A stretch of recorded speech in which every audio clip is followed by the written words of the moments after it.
Hello and welcome back to the Stronghold. I'm the Magi, and you know what time it is, and we're gonna get our midweek magic on. This week's midweek magic is our old familiar friend Sealed, which tends to get rolled out in the first couple of weeks of every new release set. Today we're going to talk about the fundamentals of the sealed environment, as well as the combat related tricks that you need to be aware of for this particular set. But before we get into all that, allow me to do the awkward thing and promote the channel. A while back, one of my viewers was kind enough to point out that we are the only channel putting out timely midweek magic content. So be sure to subscribe right here at the Planeswalker Stronghold for all of your future midweek magic needs, because we will be bringing you a deck list or strategy every single week. So what do you say we put all this aside and just get to that? Alright, so let's start this week's midweek magic off with a somewhat brief primer on sealed in general, because there are some differences between sealed and what I think probably most of you are more familiar with, draft.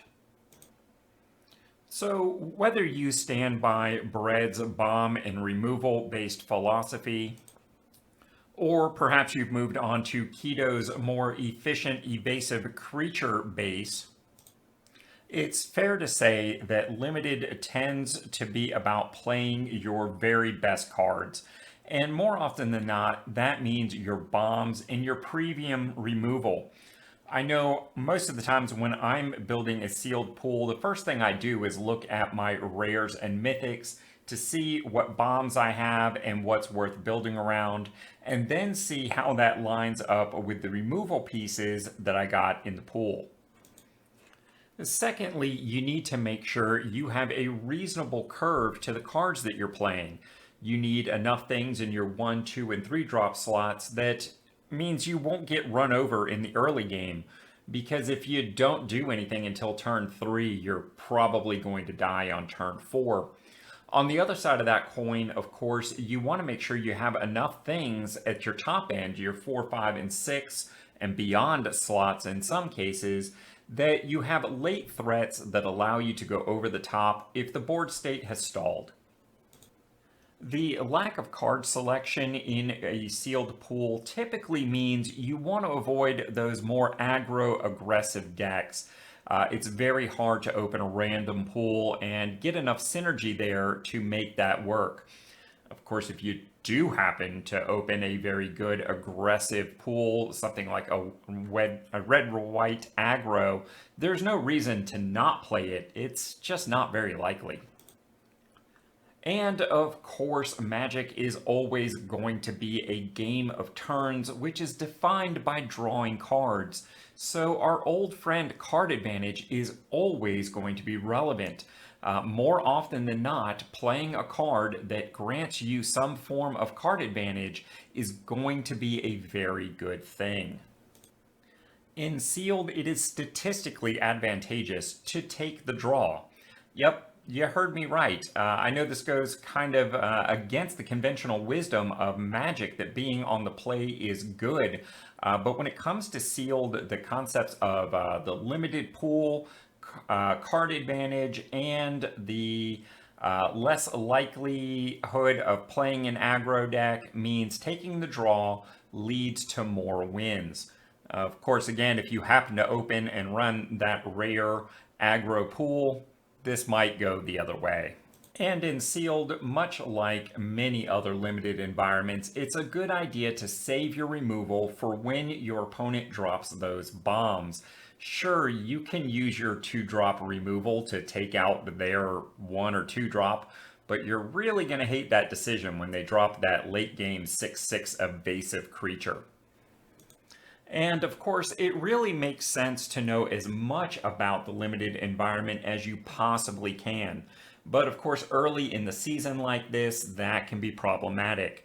What I do highly recommend is take a few minutes and know the combat tricks that are going to be relevant for that particular limited environment, because there's nothing worse than getting blown out in the red zone. And now that we've covered the basics, let's move on to the specifics of this limited format. Alright, so like we talked about in the primer, one of the best things you can do to improve your sealed experience and win rate is to be familiar with the combat tricks associated with that set. And the easiest way to look that up in Arena is to scroll into your adjustables here, your advanced filtering system. And if you're like me and you don't have squat on this set yet, make sure to include the not collected items. We are interested in the commons and uncommons, and of course the set in question, this one being Lord of the Rings. It's down under alchemy in case you've been under a rock for a little while. And of course we are interested in the instance on that. And that is going to bring up all of your instance. From there, you want to enter the phrase end of turn, and that is going to filter out all the card draw and things like that and just leave you with combat tricks. And as you can see here, most of the colors have 2 combat tricks that you can pull off here, red and black, that being a little more their bread and butter. They've got 3 to look at here. Now the other thing you want to do is go back into your advanced filters and change from instance to creatures, and that is going to show you various things that have an end of turn component, but really what we're interested in here is creatures with flash, because these are the ones that can come down mid-combat and really wreck things up pretty good.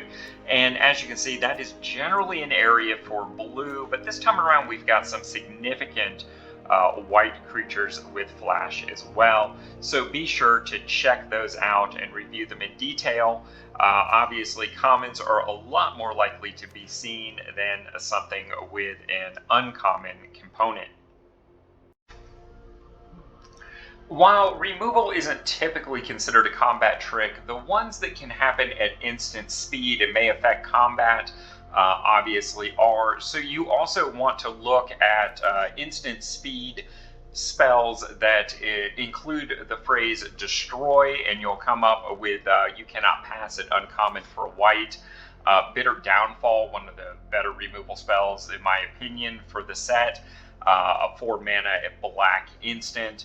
And Shower of Arrows is green's answer to artifacts, enchantments, and creatures specifically with flying, this time as a common and 3 mana.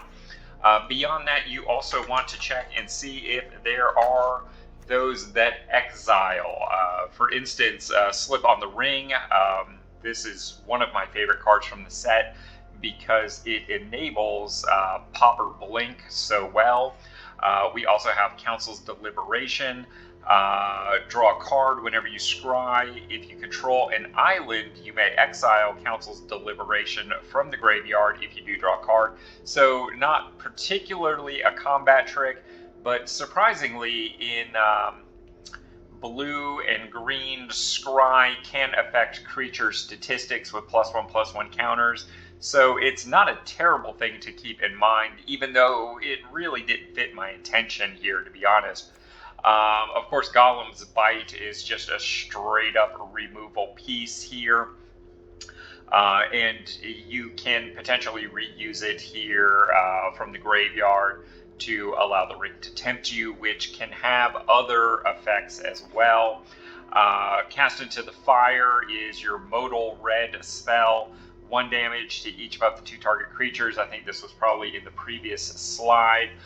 Or you can exile target artifact, which could be an artifact creature in its entirety. And of course, the signature red removal spell at common, 2 mana, deals 3 damage to target creature. That creature loses indestructible until end of turn. If that creature would die this turn, exile it instead.